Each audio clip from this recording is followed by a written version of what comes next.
दोस्तों आज एक नई कहानी लेकर आया हूँ जिसका शीर्षक है मोगली की कहानी। सालों पहले गर्मियों के मौसम में एक दिन जंगल में सभी जानवर आराम कर रहे थे। अच्छे से आराम करके शाम के समय भेड़ियों का एक झुंड शिकार के लिए निकला। उनमें से एक दारुका नाम के भेड़िए को कुछ दूर जाते ही झाड़ियों से बच्चे की रोने की आवाज़ सुनाई दी। भेड़िया जब झाड़ियों के पास जाकर देखता है तब उसे एक बच्चा दिखाई दिया और बिना कपड़े के जमीन पर लेटा था। बच्चे को देखकर भेड़िया चौंक गया और उसे अपने साथ अपनी बस्ती ले गया।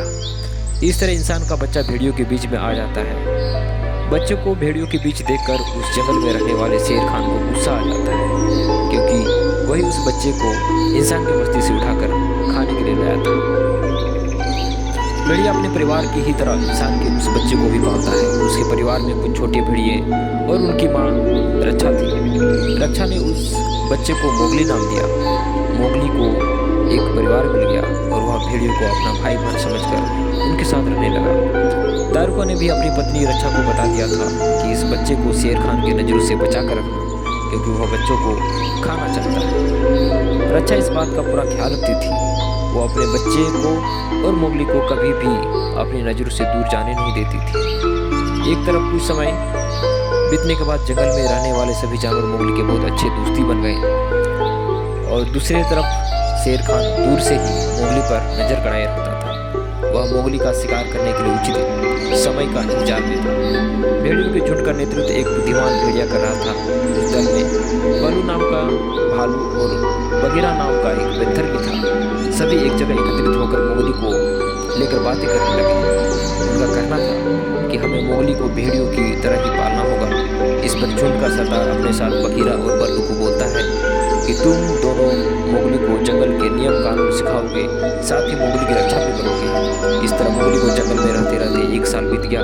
मोगली धीरे धीरे करके बड़ा होने लगा और उसके बड़े होने का एक तक बल्लू और बगीरा मोगली को सारे नियम कानून के साथ ही खुद की रक्षा करने का तरीका भी सिखा देते हैं। मोगली बड़े होने तक कई जानवरों की भाषा सीख जाता है। साथ ही वह आसानी से पेड़ों पर चढ़ना, नदी में तैरना व शिकार करना भी सीख गया।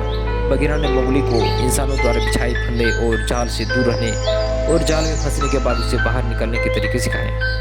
एक दिन समूह में रहने वाला एक भेड़िए का छोटा बच्चा शिकारियों के बिछाए जाल में फंस जाता है। उस फंसे हुए भेड़िए को शेर खान खाना चाहता था। तभी शेर खान से पहले मोगली वहां पहुंचकर अन्य भेड़िए को बचा लेता है। शेर खान को यह सब देखकर बहुत गुस्सा आ जाता है। फिर शेर खान कुछ दिनों तक मोगली को पकड़ने की कोशिश करता है, लेकिन वो उसे पकड़ नहीं पाता। गुस्से में शेर खान फिसल लेता है कि वो मोगली को पकड़ने के लिए बंदरों की सहायता लेता है। सारे बंदर जंगल के दूसरे हिस्से में रहते थे। वो सारे बंदर काफ़ी खतरनाक थे। शेर की बातें सुनकर बंदरों का राजा मोगली को पकड़ने के लिए तैयार हो जाता है। बंदरों का राजा अपने सारे बंदरों को मोगली को पकड़ने का आदेश देता है। एक दो दिन कुछ बंदर मोगली पर नजर रखते हैं और सही समय मिलते ही मोगली का अपहरण करके उसे घने जंगल में घिरे पहाड़ पर ले जाते हैं। मोगली सोच रहा था कि उसे पहाड़